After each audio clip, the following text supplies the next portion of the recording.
Hello, Oracles. How's it going tonight? We may be having Brian on. I am not sure. I know he's out in LA at the moment, and I believe Rob Maurer is actually on now as well. So I don't know who's going to be on tonight. Not a big deal. I know I haven't been on live, so we'll see what's going on. Let's see here. Let's take a look at the charts. We're going to go over some rumors that we've been talking about. We discussed the Cybertruck this morning. Brian does have some information because he's out in LA right now, so I was hoping he can give us some info on some of that. Let's see here. You know what I'm going to try to do? Let me do this. I'm going to hop over to the charts and we'll take a look at that for you guys. Jump over here. Bum, bum, bum, bum, bum. So how was everyone's week this week? I know mine was quite insane. There we go. Now we're good.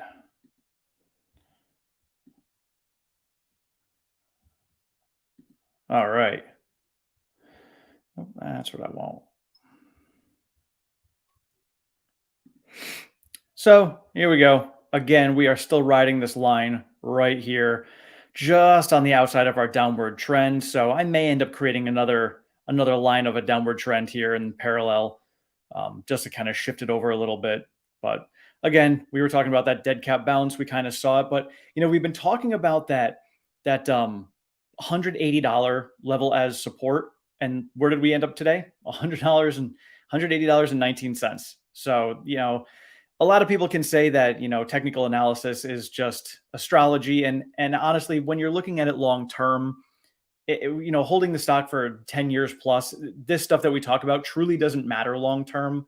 But when you're looking at it in the moment and just trying to understand why the stock price moves the way it does, it's good to learn these things. And, knowing that we have this level of support at 180, knowing the fact that we are coming down in a stock price strictly because of the fact that the macro environment is pulling us down. Looking over the last month, we have significantly underperformed the market.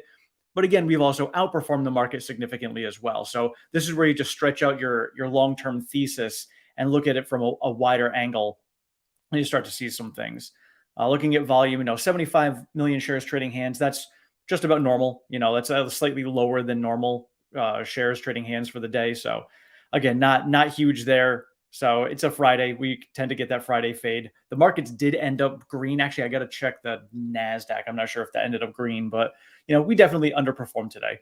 But hey, I'm still looking at this long term. So if we end up this dead cat bounce, we'll see how it goes.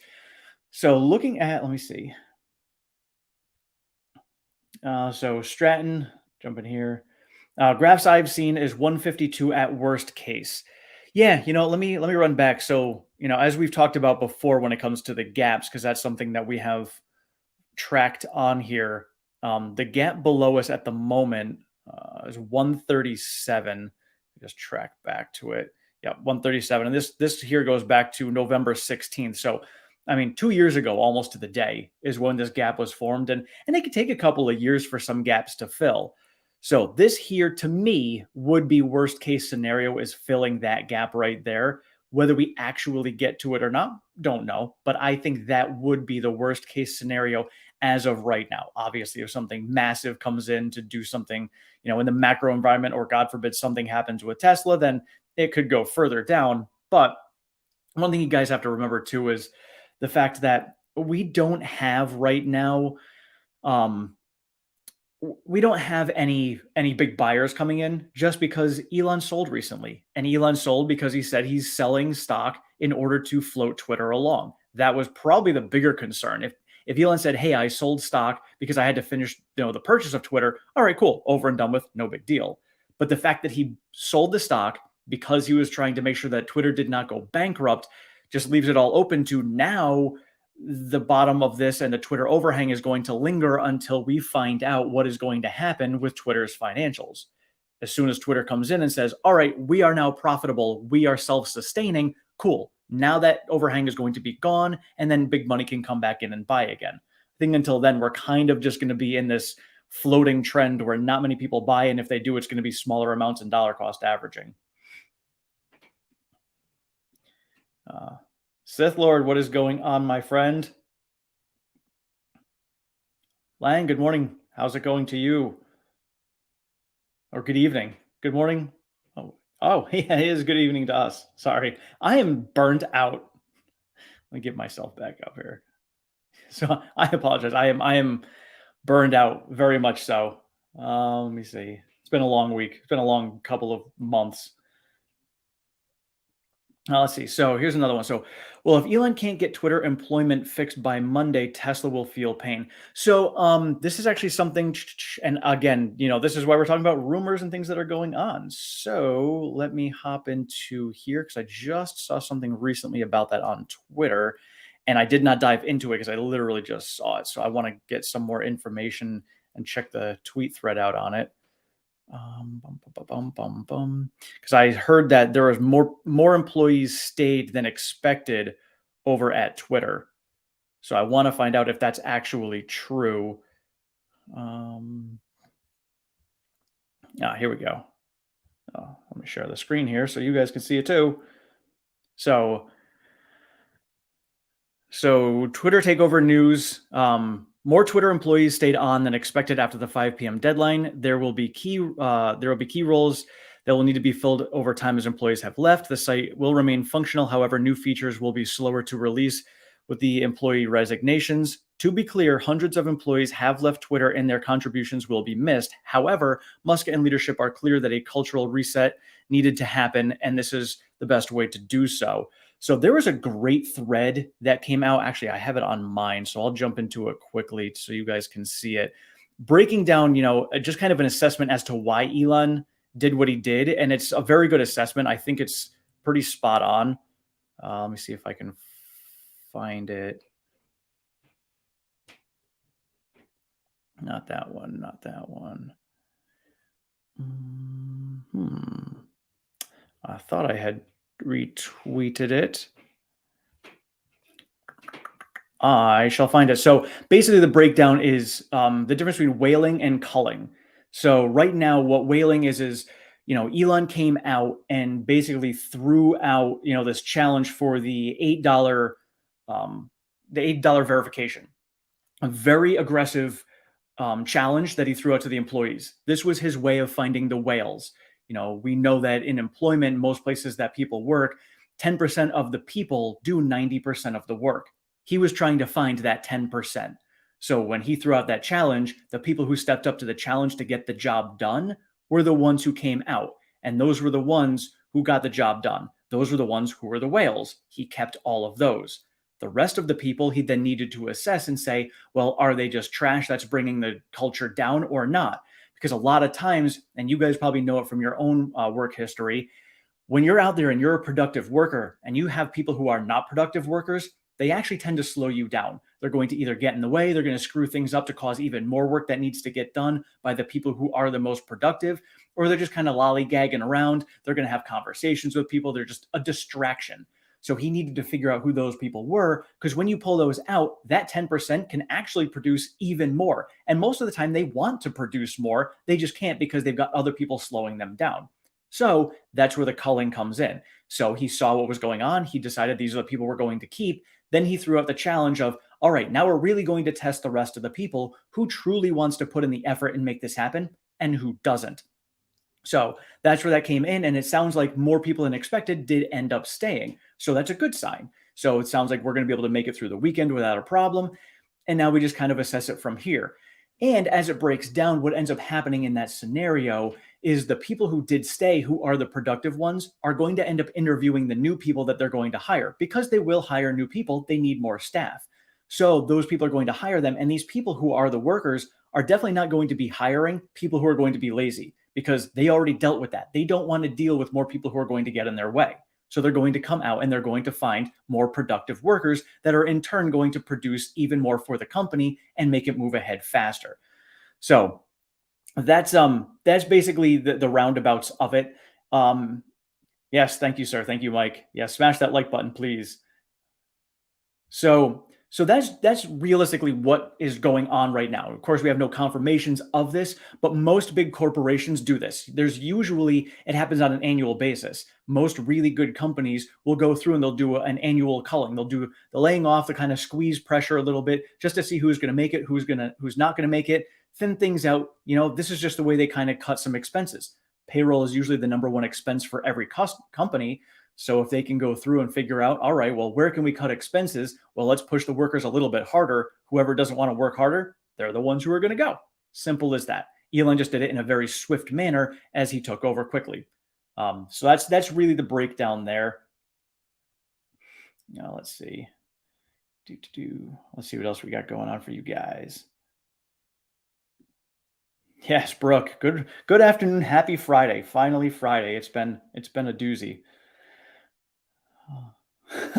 Let me see. Stratton, I was watching some of your old gym food videos. Do you still maintain that physique today? I have to say I do not. I will be getting back into it, but after 10 years of racing and really pushing my body hard, I wanted to give myself some time to recover. Because while staying healthy and working out is obviously good for your body, pushing it to the levels I was pushing it to and not letting it recover the way I should was actually detrimental to my health and not good either. So you don't want to go too extreme on either end. So I kind of gave myself a couple of years off. Ironically, I had retired from racing after doing my 24-hour race in Sweden. And then, of course, COVID hit. So all the races got canceled. So for me, it just happened to be ironically perfect timing. But, I gave myself a year. I've been working out on and off for the last year or two. I'm normally around like 185 pounds, and I hit 210 over this past spring, and I was like, oh, that's not good. So I started watching what I ate, went back to the gym, got myself back down to the 185, and then kind of let myself go a little bit since then. So I'm at like 189 right now. Not too concerned. I'm going to kind of get through the winter. I've got a surgery I need to get done on my foot, and then I'm going to get back out there next spring and really start hitting it. For me, I focus a lot of my attention on the channel to build that so that I can kind of pull myself away from my full-time job to free up some time and get back to my health. And for you guys who don't know, the reason I actually started this channel was overall investing. It was investing in, stock market. It's investing in Tesla, investing in real estate, investing in my health, investing in family and friends, investing in an adventure, lots of different things. Of course, Tesla took off and I love it and I'm passionate about Tesla. So I want to share all of that with you guys. But there's a lot of other things that, are involved in investing in your life. And so health and fitness are one of them. That's why we do the health and wealth segment on this channel too. Oh, yes. All right. So we were just talking about that too. Any opinions on the current dumpster fire situation at Twitter? So yes, and as we just spoke about quickly, when it comes to the culling of the staff, it's going to be rebalanced. And as Elon said, he should be able to step away relatively soon. I think he has management in place. I think after doing the culling, found the whales and said, all right, you guys are the hard workers. You guys can take place. We have some people from the outside that they probably brought in to kind of oversee things. So Elon's not going to have to focus his attention as much over there. When it comes to the financial piece of it, while everybody's in this huge uproar about the fact that employees are leaving, they don't have any staff to run it, and how everybody's hating the platform, they're not big into it. It's had more activity on it than it has ever had. So it has more daily active users than it's ever had before.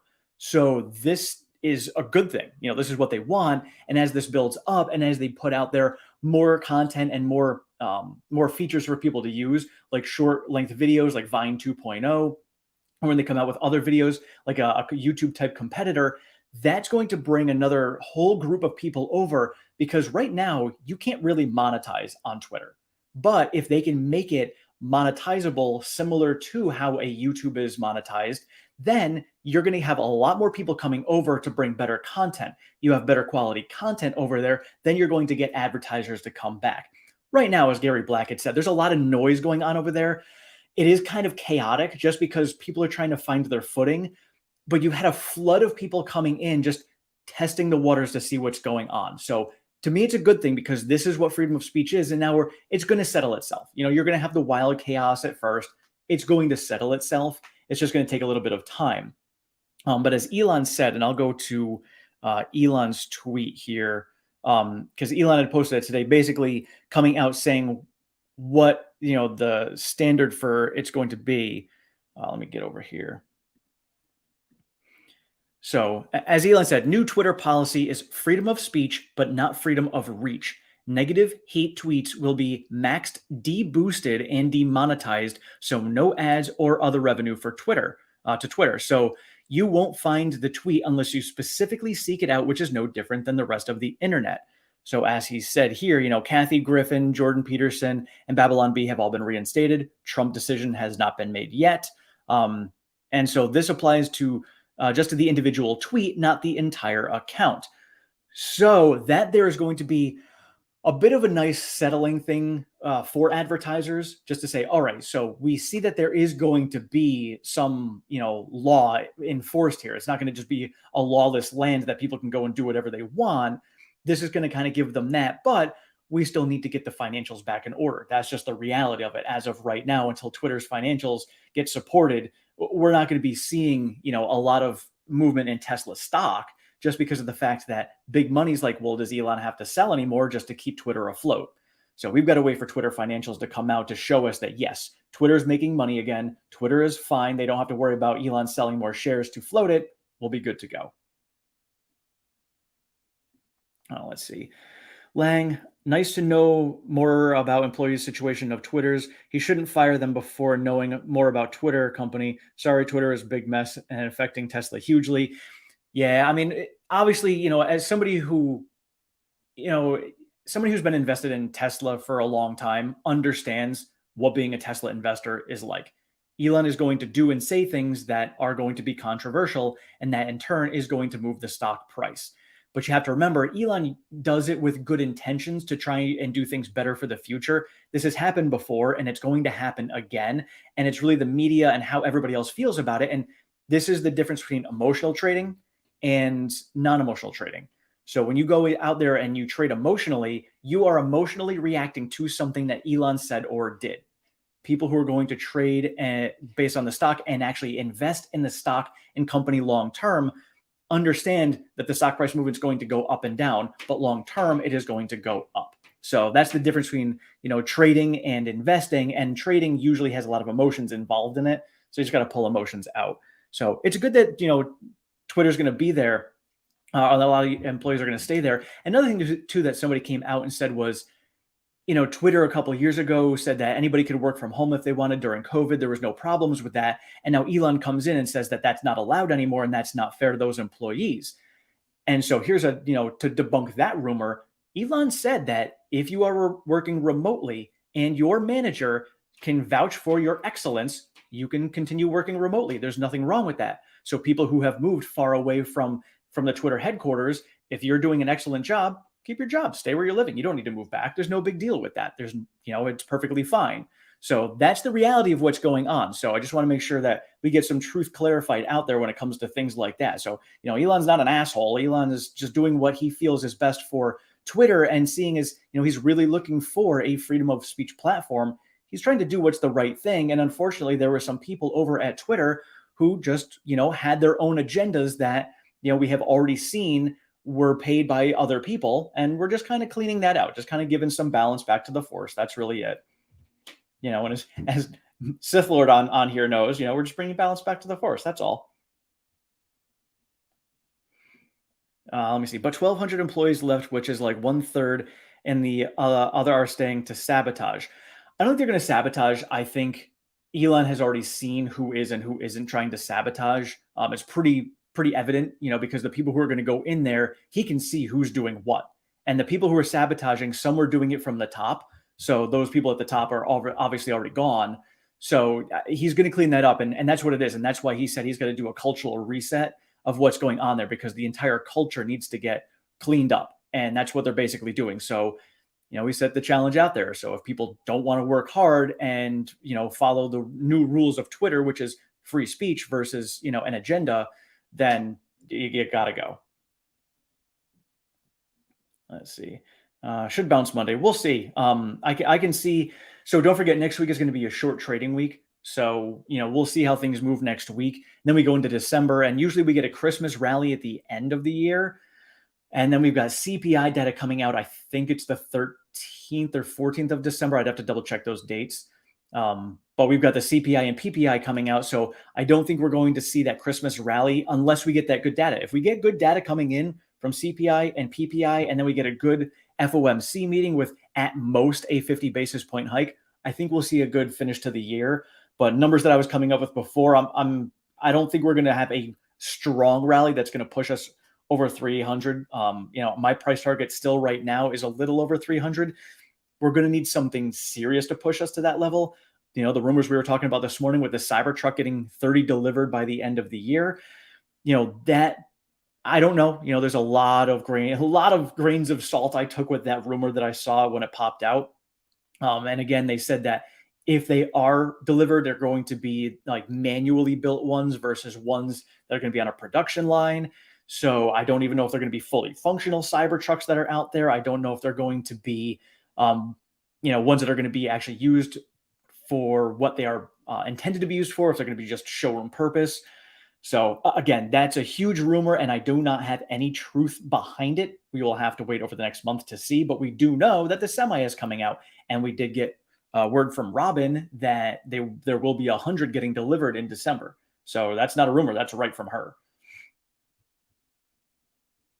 Let's see.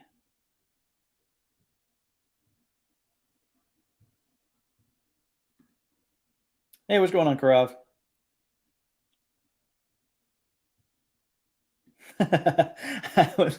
I look at some Tesla stuff. I have to read about the brain. What class is that for? Because the brain, we can get into Neuralink.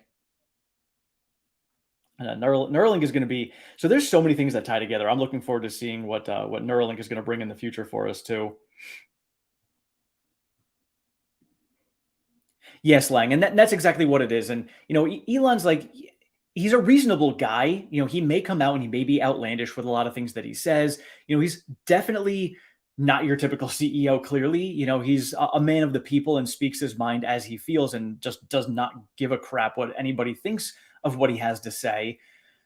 But he's out there for hard workers. If you're going to work hard, then he's going to support you. It's something I see in my life as well. How I treat people is I like to help people out, but if you're not willing to help yourself, there's nothing I can do. So I'm not going to waste my effort trying to help you if you can't help yourself. And I will put in just as much effort to help someone else out as they are willing to put into themselves. And I think that's basically the same kind of mindset Elon has. Is he's going to be out there busting his ass. And he's not expecting you to, keep up with him. But if he's expecting that same type of dedication to the job. If he's going to be busting his ass there, he expects you to bust your ass. He leads by example. He's not that guy who's a boss. I'm sure you guys have seen that meme where you've got, the boss who's sitting on that chair whipping his people in front of him versus the leader who's in front leading and pulling everybody behind him. So that's the kind of leader Elon is.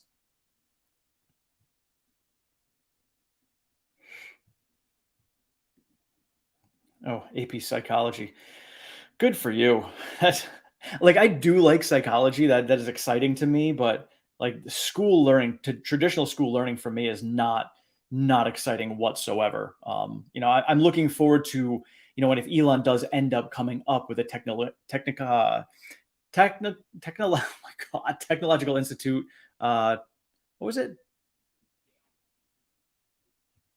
Wow. Technological Institute of Technology and Sciences. I can't remember. Gosh, I'm totally fried. But if he comes out with that, I think that's the way he's going to be teaching. Is a lot more hands-on. I mean, realistically, my thoughts around schooling are elementary school can stay the way it is. That's the basics, and I think that's very important to get through. But once you get to middle school, you realistically have a good idea of these students and who's good at what. Some kids are going to be great at math. Some kids are going to be great at reading and writing. Some kids are going to be great at science. You'll know basically once you get through that who's naturally good at certain things. Then when you get to middle school, you can really harness those things. You can harness those areas that they're strong with. And then once you get through that, you get through middle school. Now you're going to be able to specify, all right, you are really good at science. So going into middle school, we're going to give you 3 years of heavily science course related stuff. Then within that, we'll find out what area of science you really thrive with. Then when you get into high school, you can say, all right, well, these are the areas I'm really good at. We've narrowed it down. Now I can really dive into these areas and focus my attention on this. Because if you've got somebody who is really good, at being an engineer, let's say architectural engineer. You've got somebody who's great at that. There's a lot of things that, maybe they could learn, and it's good for their basic education, like when it comes to, learning about Shakespeare. So, they can have some of that, but they should be really focused more heavily on what they are really good at. And obviously, you got to work with the kids too and see, what are the things that they enjoy doing too, because not everybody, just because you're good at it doesn't mean you enjoy it. So you've got to find that balance. But I think that would really help schooling going forward and help kids kind of find their way, because right now you're going all the way through high school and you're still learning a very broad brush stroke of a lot of different things, and a lot of it could be wasted time. So that's just my opinion and my take on it. And I know schooling is different for a lot of people. I know there's a lot of people who do homeschooling as well.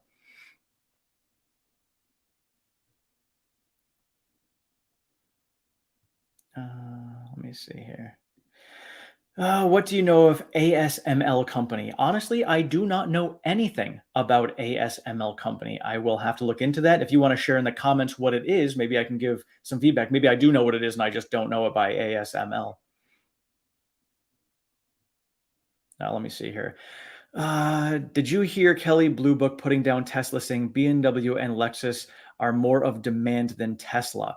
I mean, they can say that, but now Kelly Blue Book is that for used cars? Because I know that's Kelly Blue Book usually does used car stuff, which I don't know if that's true though, because thinking about how hot used Teslas have been, so I don't know. And obviously, going into a potential deeper recession that we may be going into, I couldn't fathom these companies, like even Tesla, I would imagine with used cars would still have a tougher time because they're more expensive. But I didn't hear about that. Just let me know if it's new or used vehicles on that one. Let's see, Lang. What's coming to New Orleans from Elon Musk Tesla? Was there something coming out there? Was there a rumor about that? The only thing I heard about anything near New Orleans, it was well, I think it was Louisiana, was that lithium refining plant, which I believe they actually determined that it's going to be in Texas. So if that's what you're talking about, I think that's all it was. And I believe that they were only looking at that location in Louisiana originally as a bid that was put out there for for bargaining purposes to kind of keep prices low for their other deal that was going on. Maybe they'll use it as a backup place, maybe a second one if they need to. But that's the only thing I know about for New Orleans.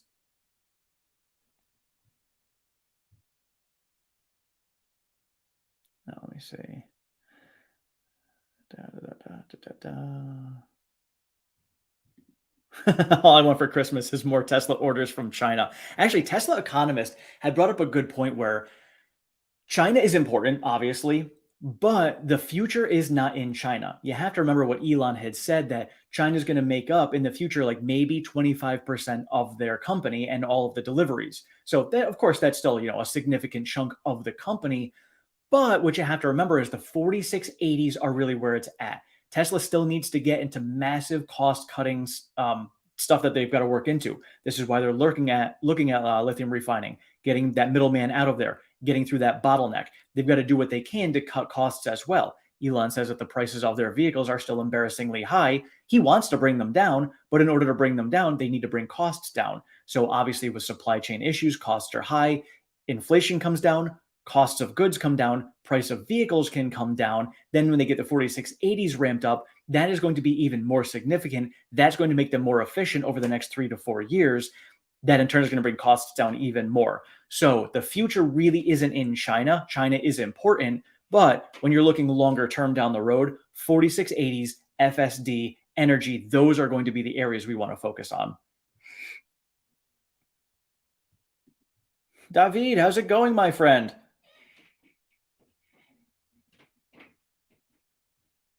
Let's see here. Stephen, hey Oracle, how are you? I'm doing wonderful. The week is over, thank God. What are your thoughts on the new VW news and them being so far behind Tesla? And then what competition do you think Tesla will genuinely have? Yeah, so I discussed a little bit on this morning's video. Rob Maurer did a great job going over the whole thing himself as well. And with Herbert Diess leaving, obviously we know that Herbert left because he was kind of getting pushed out because he gave them crap about the software. Sometimes when you have old entrenched board members and ownership, when you come out and say something that they don't like change. They're very set in their ways. they don't want to have the disruption coming out. We see this with all of legacy auto. They don't want to be disrupted. You're comfortable. You find your comfort zone. You don't want to leave it. Especially when you've been in it for so long, that's what you want to do. Having to change is very difficult.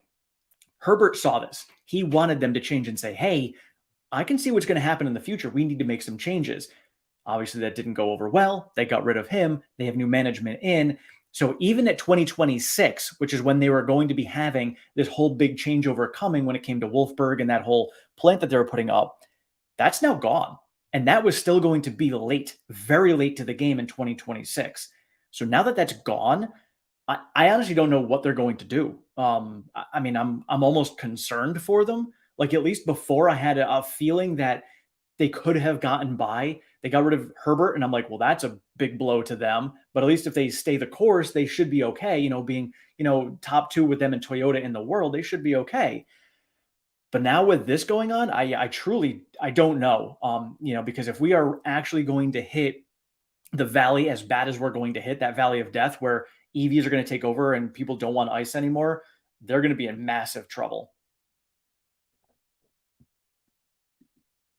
I wish Tesla's shipping more to Australia. I'm waiting for cheaper ones and some cost cutting on present models. Yeah, what's the lead time over there? Last I knew it was about 6 months. And I know that this is why for me, the concern about the China demand isn't as bad, just because all of the vehicles that China is going to be producing are still going to end up being delivered. They're just going to be delivered to another country. Obviously, domestic deliveries are less expensive. They don't have to pay for the shipping costs, but they're at least going to be getting delivered.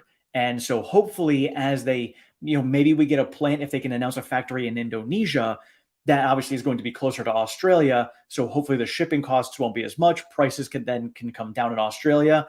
I would imagine eventually they'll have a factory in Australia. That's probably not coming for 3 to 4 years, maybe at the earliest. So that'll definitely cut it down at that point.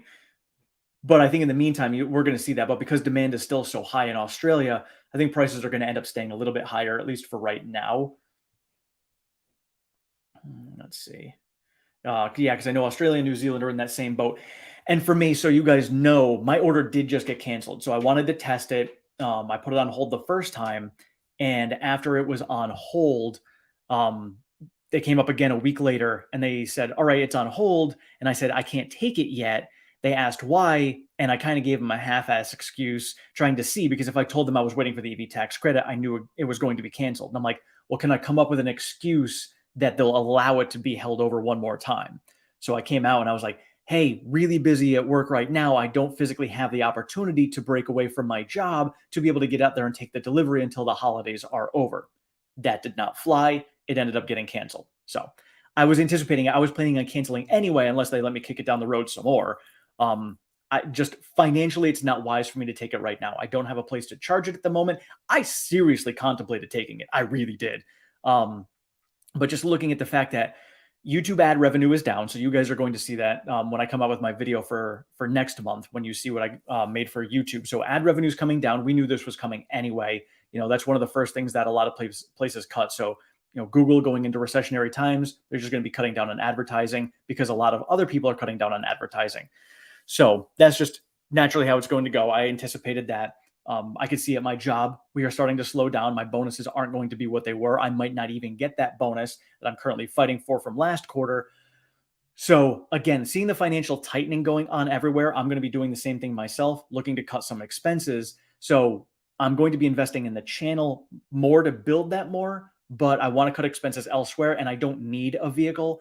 So I'm actually going to wait, because if we do end up getting the ordering page coming up for the Cybertruck during December, I want to see what they're going to give us for options, because if they're going to prioritize the top options and say the plaid version is going to be the first one they're going to deliver, and I can actually afford that, I might go ahead and get that one instead, to maybe get that sooner, because maybe I can get that before I get the Model Y. Or if it's only going to be like a 6-month lag, maybe I'll just stick with that instead, and I'll just forego the Model Y and I'll get the Cybertruck instead. So I'm kind of waiting for that. I already looked, and looking at the lead time for the Model Ys currently are still like December to March. So it's still pretty recent. Like, I can still get it within the next month if, they get it to me in time. So again, I'm still not ready for it. So I'm just waiting. So I've got some options. So I will keep you guys posted on whatever I come up with there. Let me jump over here. Let's see. Karav, I think sometimes people forget how much demand Tesla is trying to create in China. The factory pumps out 20,000 cars a week. They need a lot of orders. That's true. But think about all the new countries that are being serviced. You know, they've got Singapore, they've got Australia, they've got New Zealand. I can't remember. There's a lot of countries over in the Asia Pacific region that are now taking on Teslas, and there's still a lot of countries that don't have them yet. So their business is growing. You have to remember too, a lot of legacy auto, they've been shrinking. They've been pulling out of many countries. Like I want to say, I think GM is out of Australia. And for those of you who are from Australia, let me know for sure if GM has pulled out of there. I thought I heard that a while back. But there's some countries that some of these automotive makers just aren't selling in. So they've pulled out. So while we got legacy auto that is shrinking their business out of countries, Tesla is growing into those countries. So Tesla has a lot of room to grow even outside of China in that region. Now, let me see. Oh, Caleb, what's going on, my friend? Prediction for year-end Tesla stock price. I see 160. Oh man, now like I said, I'm a little over 300 right now, but it's really going to be macro related. I think the last 2 weeks are going to be a surprise one way or the other. If we get good CPI data, then we're going to do well. If we get bad CPI data, then we're not going to do well. So I think we're going to see a wide range. I think if CPI comes in worse than expected and the Fed ends up kind of going tighter and being more hawkish than people think, 160, maybe a little bit lower could be possible. If it goes the other way, then I think we could cross 200, maybe hit that 220 mark that we got stuck at before. So currently that's where we're at right now. So unless something surprises and lifts magically, then I think we'll change. But at the same time, when it comes to Tesla specific, if Elon comes out in the next month and says Twitter is already back to being solvent and profitable again, then all bets are off and we might actually go back up to 300 because at that point we could see a lot of big money coming back in. At that point, they might actually buy it. We may see a Tesla stock buyback. So you got to remember too, obviously Elon is close with the board. Elon knows, what's going on. They know what Elon is going to be selling. Elon knows where he's going to be selling himself. And what's going to end up happening is if Elon sees what's going on with Twitter financials and says, hey, Twitter's doing well, I don't need to sell anymore, that's going to be an ideal time for Tesla to do a buyback, because once that announcement is made that Twitter's financials are good, that means that we are going to be seeing Tesla stock take off again, because big money will then come pouring back in. And Tesla's going to probably want to do that buyback before that gets announced. So I think that's going to end up being what's happening. So if we get that in the next month, then we could cruise back up to 300.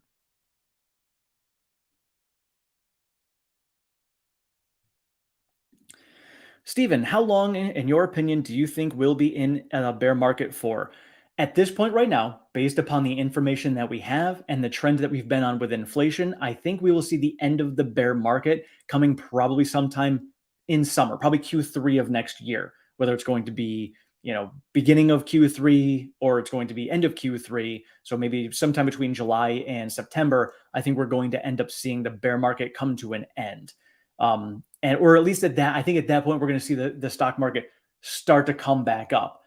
Whether it actually gets us out of the bear market officially, I don't know. But I think between Q3 and Q4, we'll be officially out of the bear market, unless, of course, the Fed over tightens and we get into a worse situation. Or if, we don't end up seeing inflation coming down and the Fed has to tighten a little bit more just because inflation is being more persistent. So that's my personal opinion based upon the information we currently have.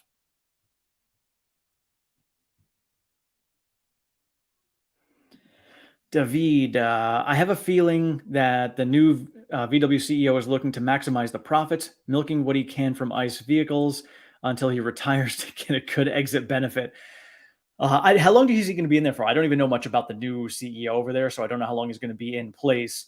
But thinking about it, just like what GM said, it was so funny. I'm sorry. I was talking to somebody in the comments about GM and their profits, and the fact that GM said that by 2025, their EVs should be as profitable as their ICE vehicles. So, of course, many people took that as EVs will have the same profits that their ICE vehicles have now, which is, that 10% range.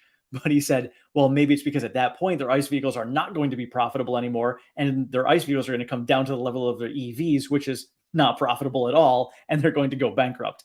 Totally possible. But we've already seen from GM and Ford talking about how when it comes to their service business, they've been doing quite well servicing Teslas, which hilariously is going to inevitably give them knowledge on how EVs work. So with their own EVs, that'll help them transition over and maybe give them some knowledge on that. So that could help at least some of the dealerships, because never want to see anybody lose their jobs, but dealerships are just the old school way of doing things, and they make most of their money from service. So, that could possibly be. Let's see. Oops.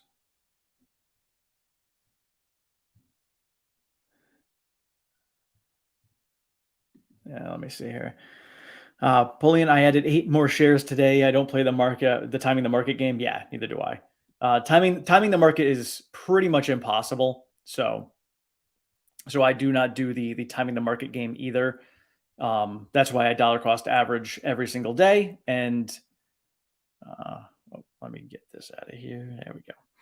Yeah, so that's why I dollar cost average every single day, just because it's silly to try and time the market. I follow the levels, but honestly, for you guys who have been following me for a while, know that when I see the levels, I'm like, all right, right now I was talking about 200 is the level above us, 180 is the level below us. We're now currently at that 180 level. Are we going to go below it or not? That's the next thing I look at. If we end up going below it, what's the next level below us there? So the next level below us is 171. So if we get down to that, then I'm going to pay attention to that level. It's really it. That's all I pay attention to when it comes to the trading ranges.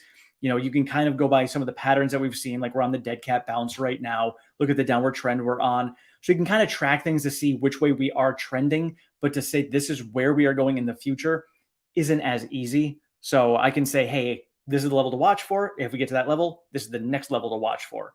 And, as we saw us coming down from 313, we saw literally every level that I had is where we stopped. Many we just stopped for a day and then moved to the one below it. But, that's for me how I follow the charts. Krav, Tim, the problem is exports are limited. They need domestic demand as well. Totally true. I agree with that. I know that they need the domestic demand also. That's not a question.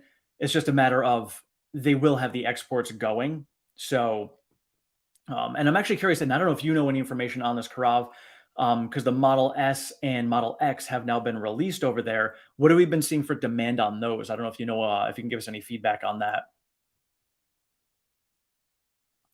Let's see.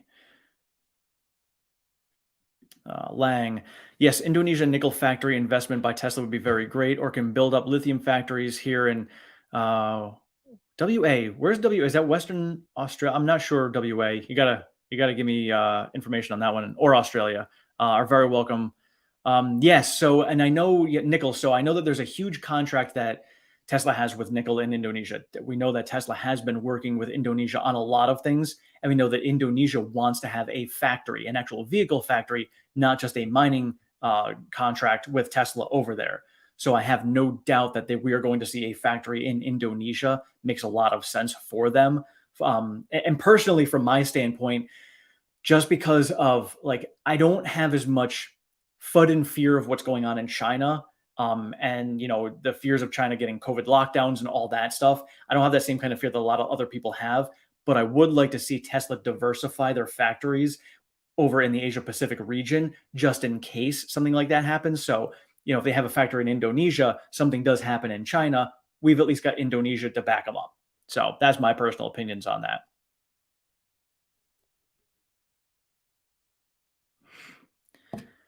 Money Mo and Money Mo, yes, I have not gotten your email yet. I will get to that. I promised you I would, so I apologize I haven't gotten there. So I will check that out. Timing the market is hard, but when you don't have much money to invest, you want to get the lowest price possible for more quantity of shares. 100% agree with you on that. I'm in the same boat, and that's exactly where I started. Last year when I started this channel, I had 3 shares of Tesla. That was it. Now, granted, that was before the split. So post-split, it would be 9. But that's the way I looked at it. And that's why I dollar cost average. And that's why, for me, I came up with the balance. And you guys got to do your own due diligence for your own financial purposes. But for me, I came up with a mathematical equation for how much money do I want to save in cash as a stockpile just in case we dip more so I can take advantage of those lower prices because you can't time the market, but I can find some levels at a lower spot that I may want to add more to.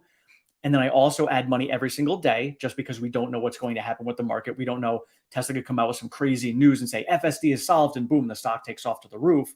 So I always want to have that money in on a daily basis. And so I keep that cash. So that's how I balance that off. And then I also make sure that I have cash continually coming in. So I've got the cash flow coming in, I put the cash in the stockpile, and then I put my cash a little bit in every single day.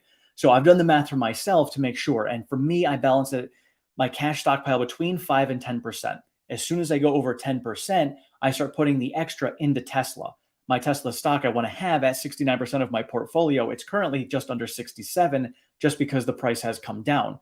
But my cash reserves are just around 8%. So when I see it come down, like today, I threw a little bit more in. I threw $10 in at 178. That's the way I'm throwing mine in. So I catch a little bit more as we're falling more, but I keep that big stockpile there because if we do end up coming down to that 137 gap and fill that, that to me is the big level. So for me, I'm watching that 140 to 145 range. If we get down to there, I'm going to dump in heavier with that spare cash that I have.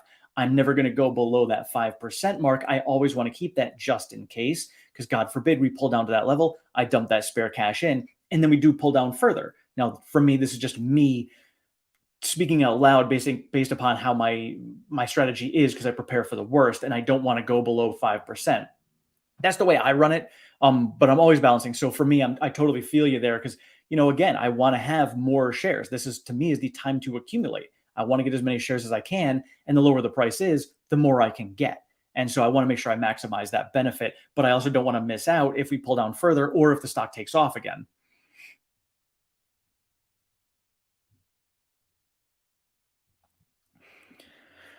Do you think that we might hear something about the Roadster during the semi-event? No, I don't think so at all. I think if we hear anything during the semi-event, it'll be the Cybertruck. That would really be it. I think they do want to give the semi-truck the limelight just because it's something that I think is going to be kind of a sleeper. It's not going to generate the profits that a lot of people think, but you look at the fact that selling one, as they said, is going to be basically like selling 3 Model Ys. So if they're going to be putting out 50,000 of them in 2024, that's the equivalent of 150,000 Model Ys. That is significant, especially if it's just here in the US. So, you've got to actually pay attention to that stuff. So I think they want to give the semi its limelight because if it can take off with that kind of profitability, and we don't know what the profits are going to be on it, but even top line revenues, that's going to be a good chunk of change. So I have no doubt they're going to want to give it that limelight. Then we'll get the Cybertruck, probably get news about the Roadster next year. Because don't forget, the Roadster is not going to be a high selling item at all. It's going to be a very specialty item that, it's going to be really cool, but it's not going to be that, bread and butter vehicle that we're going to see. Let's see. When do you expect the next Gigafactory will be announced? At this point, I think we're going to be hearing a lot of good news coming through December. I've been expecting it by the end of the year, and obviously we're getting much closer to the end of the year. But of course, we've got the semi. I'm expecting to hear something about the Cybertruck, expecting to hear about at least one Gigafactory, new one coming by the end of the year. I'm still saying it's going to be either Canada or Indonesia. We'll see what happens there. But those are my 2 predictions. And I think we will hear about it in the next month. So timing wise, obviously Elon knows what's going on with everything. So he knows what's going on with Twitter. He knows the timing of it. And he may not be able to predict the timing of what's going on with Twitter, but he has some good inkling of it. You got to remember back in 2014, he predicted how many vehicles Tesla was going to be producing and selling in 2020, and he was spot on. So he can run numbers and figure out how things are going to work very well. So I have no doubt he's already worked out the numbers in his head and is already predicting, all right, timeline-wise, this is when Twitter is going to basically become profitable again. This is when we're going to announce that. This is when Tesla's going to be doing buybacks. Based upon that sentiment that we have here, this is when we're going to announce this news. So I think we're going to end up getting a lot of that all coming in succession, one after another.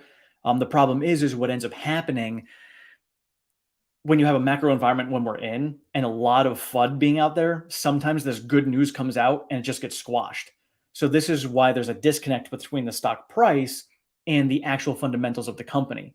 So this is why I try to tell you guys, make sure you pay attention to that, because sometimes we can get some of this really awesome news that gets subdued based upon a lot of noise and FUD that's out there. But eventually that news is going to be like, comes out of nowhere. And this is why we get those parabolic moves. You have all this FUD that's out here, then all of a sudden everybody's like, oh my gosh, Tesla solved all of this. And we're like, well, yeah, we were talking about that for 6 months before, but nobody else cared about it. Now all of a sudden it's going to come out and be like, oh, look at what Tesla's doing. And we're like, yeah, that's old news. For us, it's old news, but we invested when it was old news. And when it hits mainstream media as good news for new stuff for Tesla, then the stock price is going to take off. So I think we'll get that factor in, even if we get it during some FUD times. I think we're going to it'll be subdued a little bit, but I think we're going to end up seeing that pop eventually.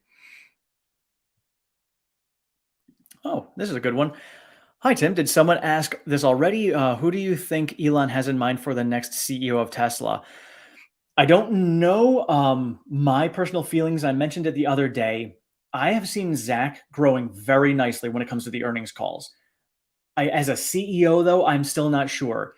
Knowing how he presents himself on the calls, he's become stronger and he's obviously really good with financials, which is going to be great for Wall Street. But as far as a leader for the company goes, I still think he's a little timid. So I'm not sure if he's going to have that strength that we want for a CEO. Drew Baglino, he's got a lot of that, and he's got the engineering background. So I think when it's coming to running Tesla, you kind of want that. So my personal opinion is Drew would be a better fit than Zach, just from a leadership standpoint. And then if you look to the outside, some people have said Herbert Diess.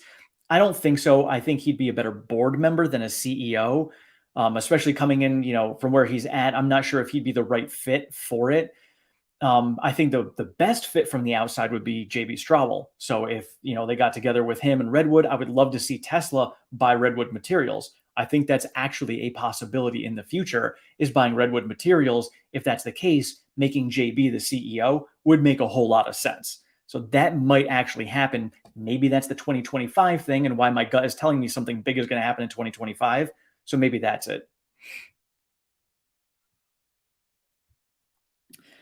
My econ professor does not think CPI will come in good in December. I have not seen the forecast yet, just because it's too early. So obviously we got the 7.7 this time around.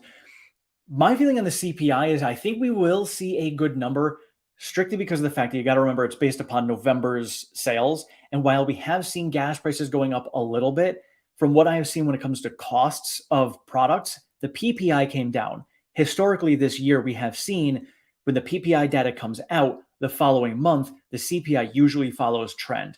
So the PPI dropped significantly this past month. So I think we're going to see the CPI drop significantly next month as well. You also have to remember this is the holiday season, and a lot of companies are trying to pump out as much merchandise as they can. We've got Black Friday and Cyber Monday coming. We are going to see some massive deals coming out because they're trying to meet their budgets and their forecasts. So if they're trying to meet the forecast for all their sales, they're going to need to do whatever they can. And if they can't move product, they've got to cut prices even more just to get as many sales as they possibly can. So they'll cut prices. This is going to bring everything down. That in turn brings inflation down because the prices of everything are down as well. That's my take on it. I, of course, am not an econ professor. I don't have that same knowledge and experience. I'm just following trends. So we'll see who's right. Let's see if Oracle Tim is right or if econ professor is right. We'll check this out next month. Stratton, are you going to update your end of year price target of over $300, or do you still stand by it? Currently, I'm standing by it at the moment. I do update it on a weekly basis. Those of you guys who are members and patrons, you guys see all of my price targets on a weekly basis. Maybe what I'll end up doing is for you guys on Twitter is I'll do sort of like what Troy Teslike does. So I'll post it for you guys on my members and patrons. And then the following week, I'll put those numbers out on Twitter. And I'll do the whole same spreadsheet that I always do, which is going to be price targets, base case from 2022 through 2033 now. And it'll be how many ever shares you need to hit $1 million as a Teslaionaire and $1.5 million as what I call my retirement money, which is $1.5 million. So I'll post that on Twitter for you guys. And maybe what I'll do is I'll go over it on a video during the week as well, so you guys can see it. So as of right now, I am still over $300, but I do update it on a weekly basis. And my gut right now is telling me, unless we see something massive change soon, we may not go over 300. Let's see. Jay Lizard, I would rather have another gigaplant than a buyback, one more gigaplant, and it's over, gentlemen. I agree, but don't forget that Tesla has enough money to do both. Don't forget that when it comes to a new gigafactory, that's in capex spending. That's not what their free cash flow is. So they have enough cash reserves and free cash flow to do a buyback, and they've already budgeted in $5 to $7 billion for capex spending when they were ramping up both Berlin and Austin at the same time. That was their capex spending. And I think they went from 5 to 7 million to 6 to 8 billion, or 5 to 7 billion to 6 to 8 billion. So they did bump it up a little bit. And I think that was just because of inflation costs. But that's still, they can build two gigafactories at the same time and still do a $5 to $10 billion buyback. So they theoretically can still do both. Happy, how's it going? Good evening, Tim. Not sure if anyone asked this already, but who do you think Elon has in mind to take over CEO role? Man, we just talked about that. And no, I don't think Herbert Diess would be the right one for it. Jay Lizard, Russia has officially entered a recession as of yesterday. I'm actually surprised that it's only now that they've officially entered a recession. After all the money that they were burning earlier this year on the war, I thought for sure they would have been in a recession already, but that's news to me. So yes, this is huge. So Jay Lizard, I was talking to a manager who happened to be at our grocery store this evening, and he was excited about the electric semis. He was saying the trucks had to be heavy because cargo was. This is huge. So the semis that are coming out, I don't know if you guys have seen the video that's out there. There was a semi. It was supposedly fully loaded. I couldn't see the trailer, what was inside, but it took off from a stop sign. And even if it had an empty load, the thing took off like it was a normal vehicle. It didn't start taking away from this stop sign like it was a semi. The pickup on those things is insane. My driver at work, he's a CDL driver. He drives a tractor trailer. He started goes, damn. He's like, that's impressive. So this is going to be huge. And then don't forget, The Simpsons predict everything. The Simpsons have already predicted that we are going to have self-driving semis coming out. It's coming. It's coming, folks. And for any company that is out there that does any sort of shipping and they have to pay for any sort of transport logistics, that's going to be massive. Farzad and I were talking about this as well. Think about, you're not going to have to pay a driver. You're not going to have to pay for fuel costs. Those are your top two expenses when it comes to delivering goods. Those top two expenses are gone. Then don't forget, buying a semi as of right now, based upon the EV tax credit in the IRA, will save them $40,000 on top of it. So you're going to get a $40,000 rebate, and you're going to be saving money on diesel fuel initially. Then once full self-driving is solved, now you save money on payroll. Thinking about when it comes to CDL drivers, they are very strict on a schedule. They can only drive a certain number of hours per law because of safety reasons, because of falling asleep at the wheel. So they need to stop. If you've got full self-driving, you don't have to worry about that at all either. This is going to be a massive game changer that a lot of people don't understand fully, just because not everybody fully understands how the logistics behind transportation works.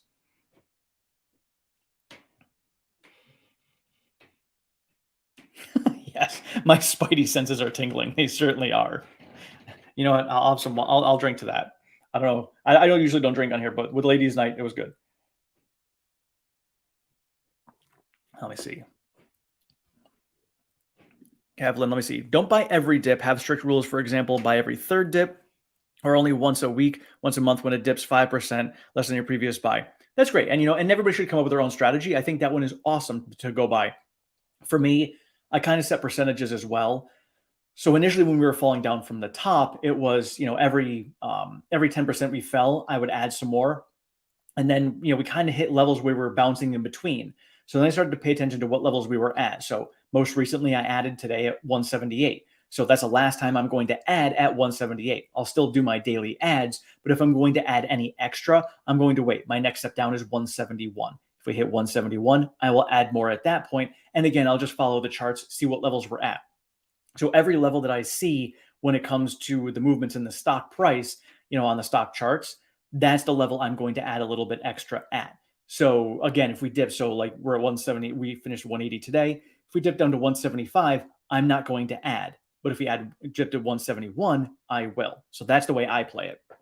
So, but come up with your own strategy. I think all of them are awesome, and whatever works for you guys. I did it purposely for myself because I got stuck a year ago when Tesla dipped and I had no cash. I'm like, oh, it sucks. And I know many of you guys have conversations with you that like the stock price comes down and you can't take advantage of that dip.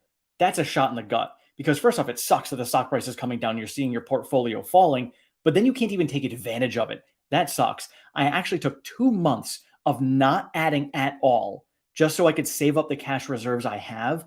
And then I found out my new strategy and it's been amazing. So all year long, despite the dips, I don't get my emotions involved because I'm like, oh, stock price came down, we dipped some more. I'm going to add some more. That's just how I have rolled with it and it's worked out very well for me emotionally. And I can get emotional sometimes. So that took my emotions out. Let's see. Yes, Western Australia. That's what I thought. Western Australia, awesome. So, and I have visited Australia. I love it out there. Although Western Australia, I did not visit. We went from Sydney to Melbourne, Tasmania, back to Melbourne, up to Ayers Rock, then up to Cairn, and then back down to Sydney. 3 weeks, one of the best trips of my entire life. Love your country. It's awesome.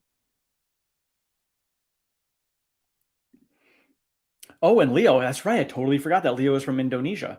So that's big. So Leo's going to definitely push for a lot over there. Leo's been if you for you guys who don't know, Leo Kogawan is as far as we know, like the number he's in the top 5 of retail investors for like largest shareholders for Tesla. And so he's been a big proponent of buybacks and everything. So him being over in Indonesia is big.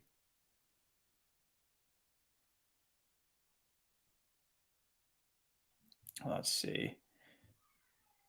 Oh yes, if you guys have you signed Alexandra's petition for Tesla to do a buyback? If you guys have not done that, please do so. It's over on Twitter. Maybe what I'll do is I will throw it in the comment section of this video after we're done.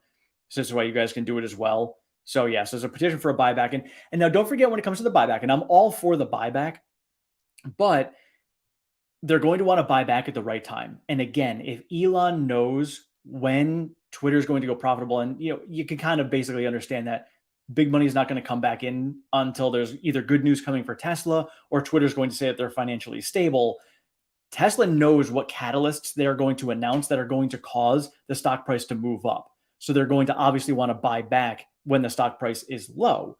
So they know what's going on. So timing wise, they'll be smart about it, or at least I would think they're going to be smart about it. So signing the petition for a buyback, I think Tesla wants to do it. They're probably just waiting for the right timing. That's just my guess. But again, I still would say go ahead and vote that petition because I think they should be doing it. I think they're going to do it either way, but go ahead and vote for it. Lang, Indonesia Prime Minister wants Tesla build EV factories, actually, but Indonesia has lots of nickel and raw materials. That's exactly why. And Elon has said before that having factories buy the materials obviously makes a lot of sense. Logistically, you don't have to worry about shipping. And we've seen the maps before where you've got lithium coming from here and nickel coming from here, and the amount of traveling that all of the raw materials do just to get to the factory in order to be assembled as a vehicle is just maddening.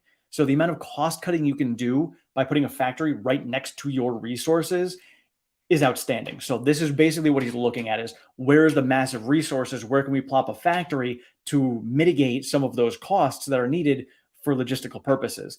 And then for refining like lithium, instead of having to have lithium go from one point to another point for refining purposes, then come back to this other place and then get shipped to here, he's like, screw it. We'll take the lithium, we'll refine it, put it in our factory. It's all right here. Done.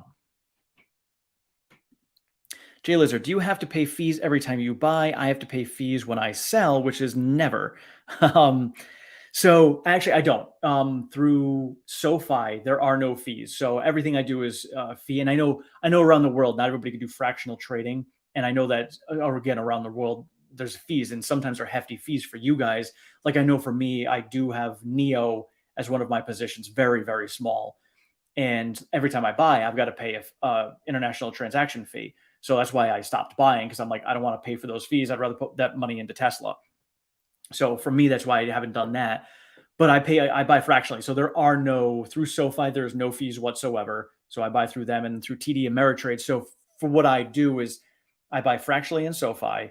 Then once I hit a full share there, I sell that share and then I buy it over in TD and I just keep on building it up there. So I wish TD would do fractional trading so I could use just one platform. But unfortunately, that's the way I do it. But that's the way I'm rolling right now. That's how I've done it. So I just keep on adding it up. So today I just rolled over to my 43rd share in TD. So it's nice. And I actually, so I had BlockFi, and BlockFi, of course, now is going bankrupt. So I didn't have a lot. I had like a third of my crypto position in there, which is only 300 something dollars. But I'm trying to get that money out. And the hardest part for me was I had a credit card through BlockFi, which now stinks because I keep getting these notifications. Your payment didn't go through. And I'm like, I know it didn't go through. So I've got to update my credit card to my old business credit card. But now I'm getting a SoFi credit card because that gives me 2% back in cash. So I love the cash back. I do not like credit card debt. I got myself out of that. But if you are good with your money and you pay off your credit card regularly, I literally will buy something with it and then pay it off instantly. Like I leave the store or I pay for something online and I go right online and I pay for that bill instantly. So I'm not spending anything more than what I already currently have for money. And so by doing that, then I get that benefit. You don't get the benefit if you're paying interest. So just might as well like not even worry about credit cards at that point. But getting 2% back in cash, that's basically like a 2% discount on everything I buy. I'm all for that. Caleb, SoFi is a great app. Would you ever do deal with them since you like them as well? That's so something, and I know I've talked to you guys on here about. I've had a lot of people send me emails trying to promote their stuff and advertise for them, and I won't do it unless it's something I actually use. And so for me, if SoFi offered me something, I mean, I'm doing it for free right now. So if they wanted to pay me to say, hey, SoFi is awesome, I use them and I think they're really good and beneficial, I'll take it and then I'll talk to you guys about it. But other than that, I'm not going to do any sort of promotions unless it's something I use and I find actual value in. Uh, let's see here.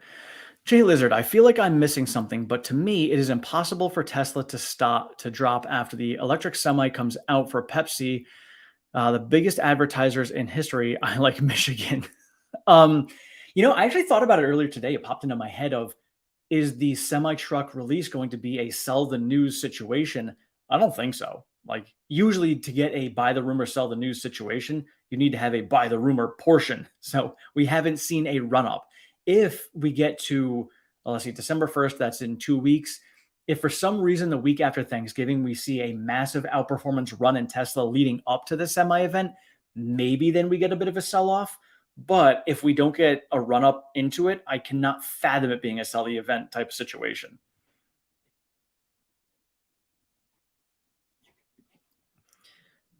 Where are you in the USA? I'm in Connecticut. I am up in the Northeast, where the weather is wild all the time.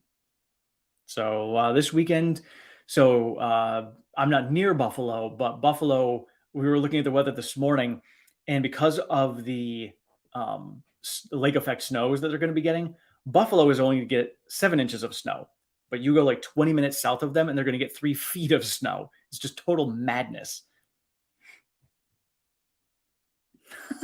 Gordon Johnson, next Tesla CEO. Oh man, hey, Gordon Johnson did pay his $8 to be on Twitter, so he's already given money to his money to Elon. Yeah, Lang, that's what I think. I think JB Straubel. I think if Tesla buys out Redwood, then it would make total sense to have JB be the CEO. Yes, exactly. PPI leads and CPI lags. So because PPI is the producer price index, so that is what your retailers basically are paying. So whatever the people you're buying from are paying for their cost of goods is the PPI. So that always comes first. So based upon what they have paid is going to dictate what the prices are that we pay, which is the CPI. There's usually that 1 month lag. So if you guys look at the historical trends this year, the June PPI came down, and then the month later is the first month that the CPI came down. So the PPI has been 1 month ahead of the CPI all year long.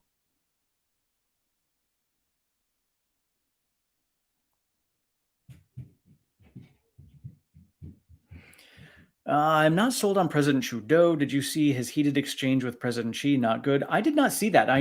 From what I heard, the discussion between President Biden and President Xi were actually very good. But then I don't know if you guys saw the stuff that's going on with Hunter Biden and all the insider stuff that President Biden has with China, I don't know all of that. There's a lot of facts that still need to be found out between all of that, um, but no, I did not see the thing with Trudeau. What does Redwood trade under? They don't. Redwood is a privately traded company. I wish that they were publicly traded. I would totally be investing in them, but they are privately traded. Do you think Tesla will set up shop in Italy? No, I don't think so, strictly because taxes are so ridiculously high over there. So it would not make sense for them to go to Italy. Somebody had mentioned before going into Poland or Ukraine. Ukraine, maybe, especially once the war ends. It may not be a bad idea to go in there, depending on how things settle after the war. Poland may make sense, but it is kind of close to Germany, so I don't know, and I don't know enough about the taxes over there for it. I would have to talk to Alexandra about that one. UK makes a lot of sense just because them being on the island, they're going to want a factory over there, even if it's like a mini factory, just to be able to put out right-hand drive vehicles. That would make sense for them. But as far as Italy goes, I don't think so, and I don't know the taxes over there. Who else would make sense? But I would imagine probably somewhere in Eastern Europe would make sense because, as far as I know, taxes are usually less expensive there.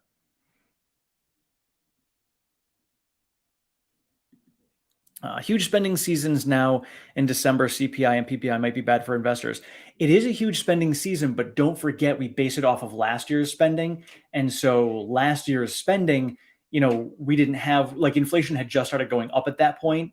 So seeing as we did have relatively high inflation last year, if sales are lower this year just because people aren't spending as much, we might actually see that change. So that could be a good indication going the other way with lower inflation.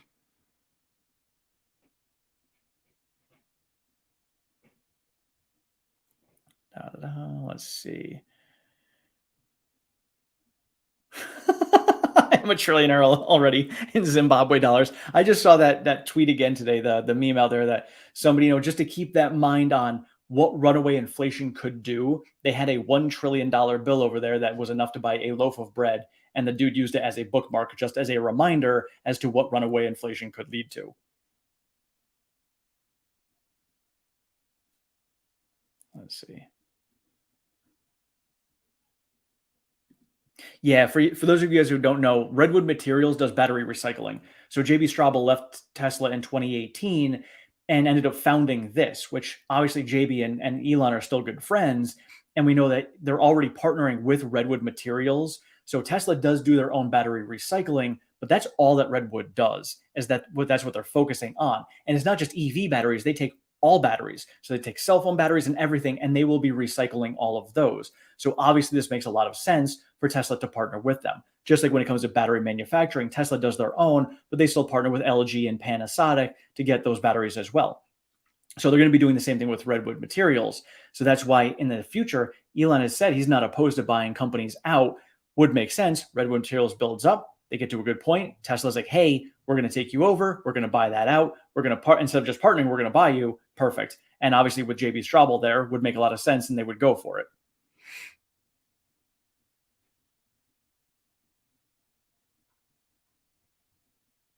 Let's see here. See you later, David. Have a good evening. I know it's late over there.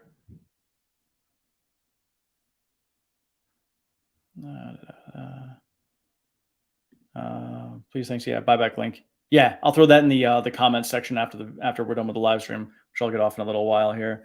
Ian, what's going on, Ian? Good evening, Tim. Hope you've got your green Tesla shirts ready for next week, as I feel it's about to rebound. Looking forward to England playing US in the World Cup. Yes. So my son and I have been talking about this. Of course, he's a huge fan of soccer. He is anticipating the US and England winning their bracket and moving on to the future. My son does think he has predicted it is going to be Denmark versus Argentina in the finals and Argentina winning. So we shall see if that's what happens. But yes, we will be tracking this the whole way through.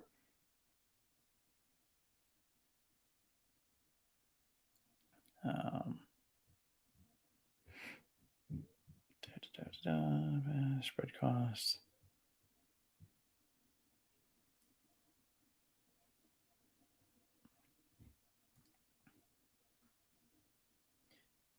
Uh, cold Connecticut. Yeah, it's going to get cold this weekend, down into the 30s on Sunday. Uh, let's see. Electric Viking thinks Herbert Diess will be the new Tesla CEO. I'm not going to say it can't happen. I just, out of all the names that are out there right now, I cannot fathom Herbert being the top choice. And now don't forget, it's not like we are looking for a new CEO. It's not like Elon's going to be stepping down anytime soon. This is just when you're running a large company like it is, and you have a CEO obviously in charge, you need to have a game plan that's going to back that up. Like anything could possibly happen to Elon. If anything happens to Elon, they need to have a plan in place to be able to run the company without him there. So they're always constantly looking at this. So Elon, I'm sure, has no doubt that he's got somebody in mind. So it could be one of those situations where if Elon stepped away tomorrow, Herbert may be the right guy to come in and take over because he has that CEO experience. Versus maybe in 3 years from now, if Elon steps down intentionally, Herbert may not be the right guy. 2025 is when his contract officially runs out when it comes to VW.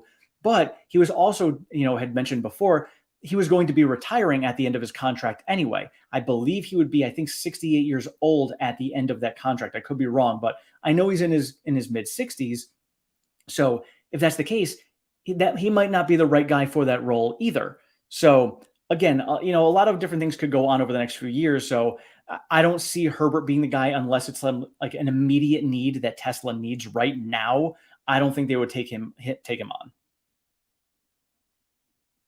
Let's see.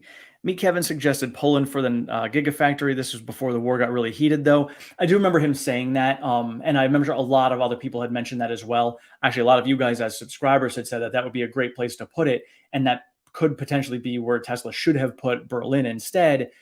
But don't forget, Elon likes to be right in people's faces, and Germany is basically like the Detroit of Europe when it comes to auto manufacturing. So he's like, if that's where our competition is going to be, we're going to be right up in their faces and show them how it's done. And so that's why they ended up going over there, which obviously, whether it played out to be good or not, we'll have to wait on that one. But we know the red tape definitely caused a lot of issues up front. Alec, Tesla is on a discount. We are looking to be able to have these prices. Absolutely. That's the way I look at it. Let's see. So this is actually a good one. So my projection was for semis in Ukraine before the war started. Not so sure if there was a backup plan like Romania. So you guys can let me know. Now I've never been to, I guess we could call it mainland Europe. I've been to Sweden and Norway. I've been to Iceland. I know roads over there are relatively tight. So that's why a compact car would do extremely well over there. That's why the Golf is the best selling vehicle. But is a semi like what are the semis over there? Is it like the one that Tesla is producing right now, or would they have to have like semi 2.0, which is going to be like smaller for the roads there? That I don't know. You guys can let me know, but I have a feeling it's something that they would end up doing there. I just don't know as much as you guys do. Oh, thank you. I appreciate that. Yes, and Twitter's going to be a big place for you guys who are not on Twitter right now. I was never on Twitter until I realized how awesome the Tesla community is over there. I started using it. It was for me. I'm not big in trying to learn new social media stuff, so it took me a while to learn it. Knowing the direction that Twitter is going, it's going to be great for content creators. And I think when it comes down to getting the news for anything, and Tesla in particular, if you're looking for some great insights and information on it, Twitter is going to be a good place to go. Right now, it is cleaning up the dumpster fire that it was. It's still a little bit chaotic, but there's a lot of great info over there, and I think the content is going to be great. I'm definitely going to be doing both once it opens up for me to be able to do this kind of content there. So I'm still going to be doing this, but I could basically do this content and post it in both places. So that's going to be huge for a lot of people. And I think for news wise, you guys will do. You'll get a lot of great info over there.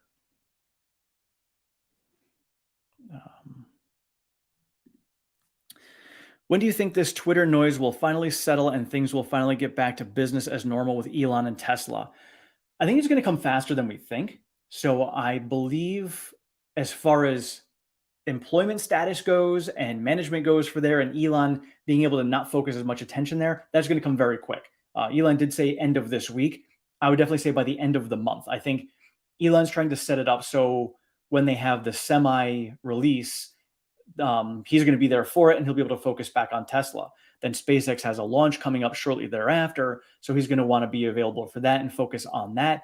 And then getting into the end of the quarter, he's definitely going to want to focus on Tesla again. So I think his plan is for the next week or two is to get management in place over at Twitter, kind of get that settled. He's already got the game plan obviously set. And then at that point, he can kind of set it and forget it and just oversee things and kind of make decisions like he does with SpaceX, like he does with Neuralink and Boring Company, and just kind of be like, all right, I'm overseeing things, but I've got my management team running the daily operations. He even has the same thing at Tesla, which is why it's still operating as it is. He doesn't have to be there every single day, but the more he focuses on it, obviously, the better it performs. So I think it's going to happen there. Financially, that's just going to be how quickly can the team get things up and running over there. So the quicker they can put out the dumpster fire, the quicker they can get advertising back in.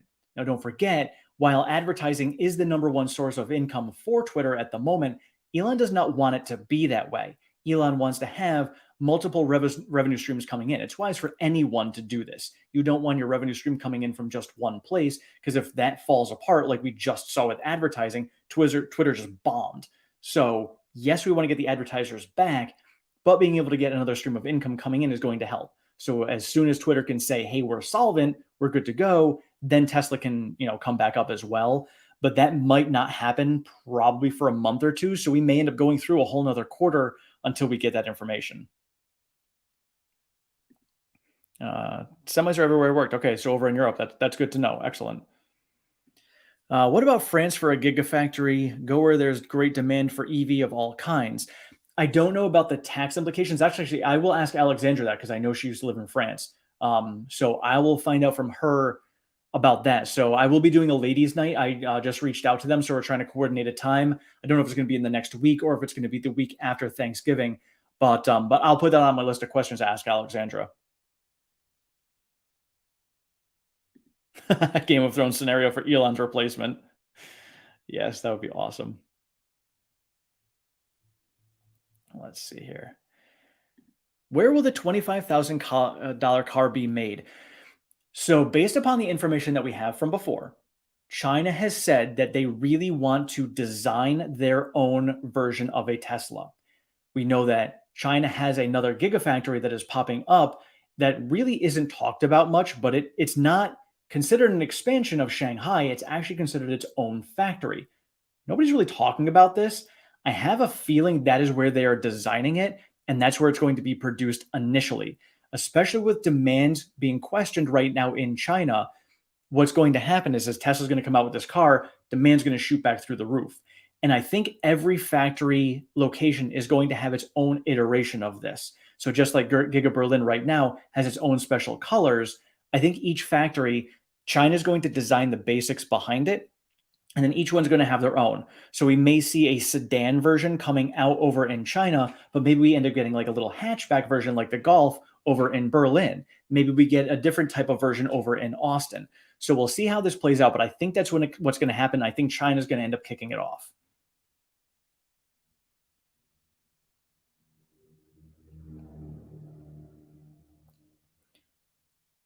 Let's see. Julian, thanks for all of your thoughts. I'm new to investing and have 75 shares in Tesla so far. You seem a stable voice amongst a lot of noise out there. Thank you. I appreciate that. I tried to bring balance to the force, so even if people are getting way too bullish, like I don't mean to be the FUD bringer, but I kind of like to bring people back down to reality because I don't want everybody getting FOMO. Many of you I've had discussions with you out there. You bought when it was at $1,200. That was a FOMO buy. I was excited at that time too. I was one of the ones saying, I don't think it's going to come under 1,000. And look at where we are now. So anything can happen, but I try to be that voice of reason. So right now we're definitely way below where we should be, but being realistic, we could come lower. So I try to be that voice of reason, and I appreciate that feedback. Thank you. Oh, it's definitely in complete chaos. I'm not going to disagree with you there. So it's definitely in chaos. It could take months. I think it's going to take a quarter to come back. Um, so it's going to take a while. I think they're going to get the management in place, and they're going to clean it up. But it's going to take a while. It's not an easy fix.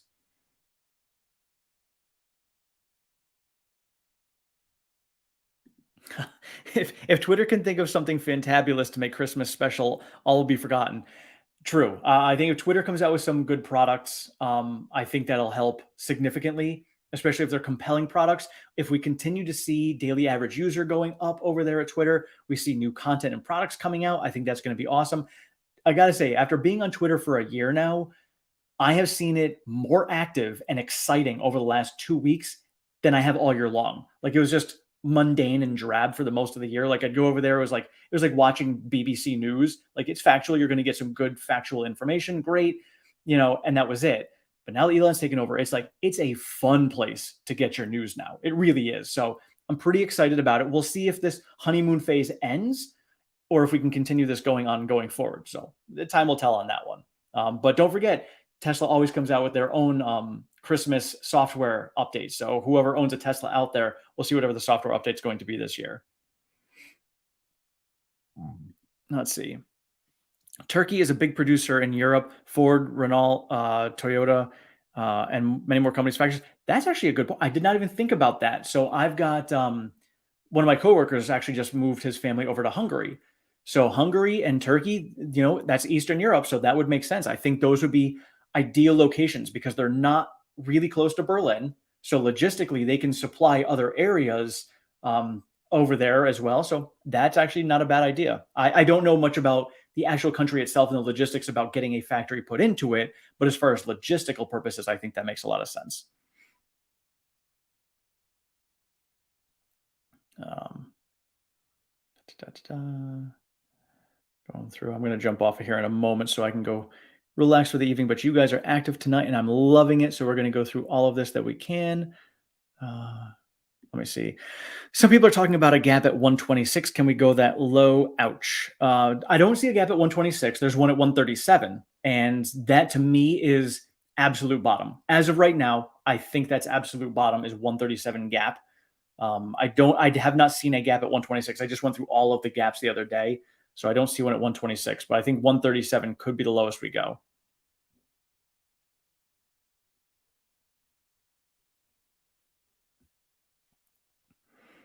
Let's see here. Let's see. Stanley, we have 4 cars, 1 semi-truck, 1 pickup truck. We need vans, and most importantly, to round things off, is a $25,000 to $30,000 car. This would make Tesla very well rounded, and it needs to happen quickly. You are absolutely right. So obviously, we've got semi coming December 1st. We've got Cybertruck coming next year, 2024. We're going to have the compact car or the less expensive car, and we're going to have the robo taxis coming out. That's going to be a double hitter. I also think that the platform that they use for the robotaxi is going to be the same platform that they use for the cyber van, which might actually be the same platform that they use for the Cybertruck. Might be all the same. Personally, I'm extremely excited about the van because my future intention is to do the van life, live out of this. If I can have my Starlink enabled van driving around the country so I can go buy some real estate, that would be ideal. So I'm very much looking forward to that. So I'm hoping that releases by 2025, maybe. That would be huge. So yes, I fully agree. If they can get that lineup out by 2025, I think we'll be in awesome shape.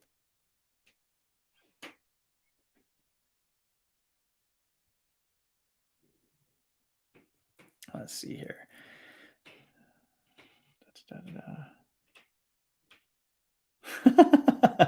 Alan, I got kicked off Twitter by some dweebs in their pajamas. So now Elon did say today that Kathy Griffin,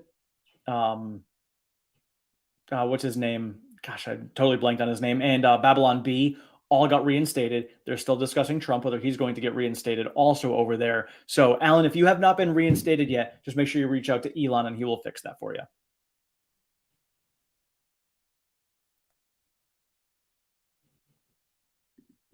Will you move to Omaha and take on your rightful title when Warren retires? Maybe we'll see.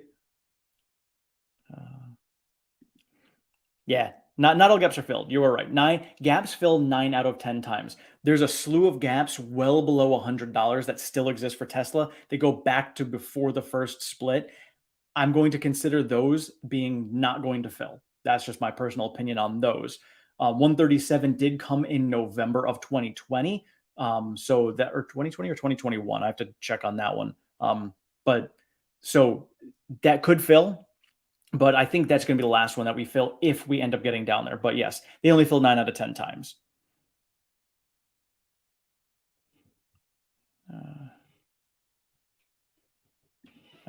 Turkey country is making own EV now. It has a new EV factory. Oh, who's making that over there? That's interesting. I thought I'd heard about that before too. Maybe I wasn't paying attention to that, but let's see. Was there any new filing on Elon selling more shares? I've not seen one. Actually, I did not check it today. I'll check it super quick right now. Let me see here. Nope, nothing. So nothing on Form 4. So when we were watching it last week, November 8th, which happened to be my birthday, was the day that they filed all the Form 4s for Elon for the 3 days. It was the Friday, Monday, Tuesday. And then from there, we saw what seemed like Elon selling more, no Form 4s. So that leads me to believe that it was market makers just selling, or it was either market makers selling, or it was big money saying, well, if Elon is selling for no real reason, we're going to dump our shares and then we'll buy back in when he is done. Now, that could have been the most awesome bear trap ever that Elon pulled, pulling the stock price down intentionally, letting these people sell off, and then letting retail buyers come back in to push the stock price back up.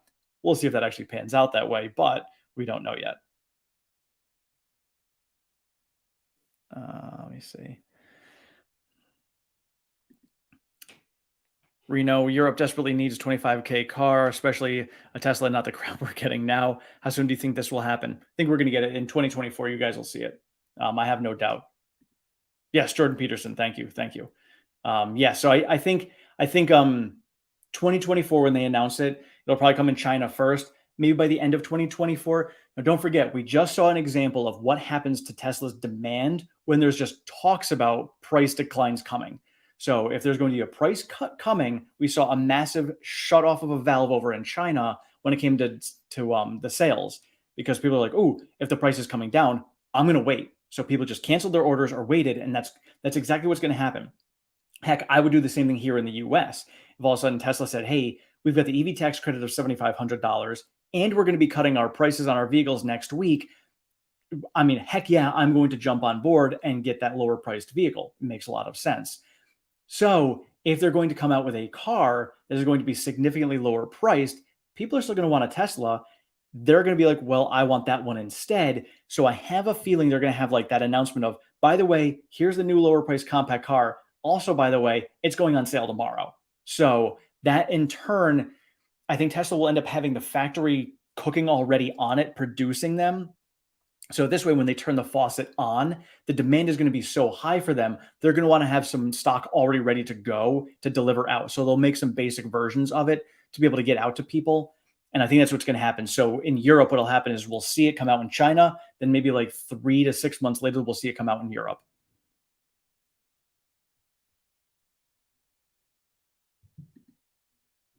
Cinema Rose crazy about turkey. Turkey the country or turkey the food? Or turkey the bird? Let's see here. Steve, still think Tesla ends up around 230 by the end of the year. So I think the CPI and PPI, the macro is really going to control that. And unless Tesla comes out with some crazy news through the month of December, which is possible, I think 230 is possible depending on the macro. And if they come out with some awesome news and a buyback and announce a Cybertruck and we get good CPI and PPI readings and the Fed goes more dovish, we could possibly see 300 by the end of the year. Which right there, yep, we need 300 year end. That's what I would like. Oh man, all right. Oh, it's been an hour and a half. You guys have been absolutely amazing tonight. Thank you so much for helping me end my week this way. It's been madness, very burned out, and you guys make my life so much better. I appreciate that. But I'm going to go. I'm going to relax for the rest of the evening. I've got a very busy weekend going on. You guys are awesome. I will see you guys all later.